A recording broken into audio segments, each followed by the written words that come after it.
இன்றே டவுன்லோட் செய்து உங்கள் ஃபேவரட் ஷோக்களை என்ஜாய் பண்ணுங்க. எனக்கு எல்லாமே தெரியும். எல்லாமே தெரியுமா?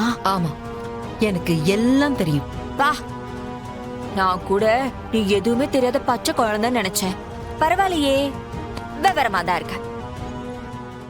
ஆனா நீ என்ன குறை சொல்லிட்டு இருக்கியே? நான் தான் இதெல்லாம் பண்ணேன்னு ப்ரூவ் பண்றதுக்கு உன்கிட்ட என்ன ஆதாரம் இருக்கு? இல்ல, இப்ப நீ போய் சொன்னேன்னு வச்சுக்கோயேன், எவிடன்ஸ் கேட்பாங்க.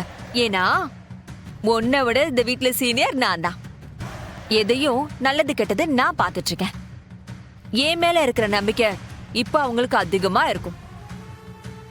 அவ்வளவு ஈஸியால உன்னால அந்த நம்பிக்கையெல்லாம் உடைக்க முடியாது. ஆதாரம் தானே இருக்கு. எங்க?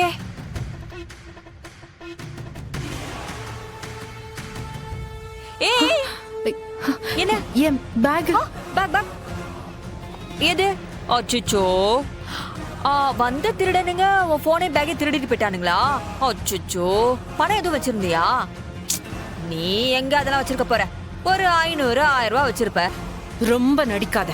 ஹேய், அடங்கடி. மொத்தமா என் கதையை முடிச்சு அனுப்பிடலான்னு பாத்தியா? பாவம், இப்ப நீ ஏமாந்து நிக்கிற. இப்பதான் எனக்கு எல்லாமே புரியுது. இந்த எவிடன்ஸை என்கிட்ட இருந்து எடுக்கதான் இந்த டிராமாவை பண்ணியிருக்கல. பரவாயில்லையே, கண்டுபிடிச்சிட்ட? நீ எவிடன்ஸ் எடுத்திருக்கலாம், வீட்ல எல்லாரையும் ஏமாத்திருக்கலாம். ஆனா நீ யாருங்கிற உண்மைய நான் கண்டுபிடிச்சிருவேன். நீ எவ்வளவு வேணாலும் ஆடு, உன் ஆட்டத்துக்கு முடிவு கட்டியே தீருவேன். சீக்கிரமா உன் முகமுடிய கிழிச்சு உன்னை இந்த வீட்டை விட்டு துரத்தல நான் சிவராமன் பொண்ணு இல்ல. பா துளசி, இந்த மாதிரி சவாலா கேட்டு ரொம்ப நாள் ஆச்சு. செம்ம இன்ட்ரெஸ்டிங்கா இருக்கு. நீயா நானு ஒரு கை பாத்திரலாம். ஓகே, பாத்துடலாமே. உன்னால என்ன பண்ண முடியுமோ பண்ணு. ஆனா உன்னால என் நகத்தை கூட தொட முடியாது. பாக்கலாம்.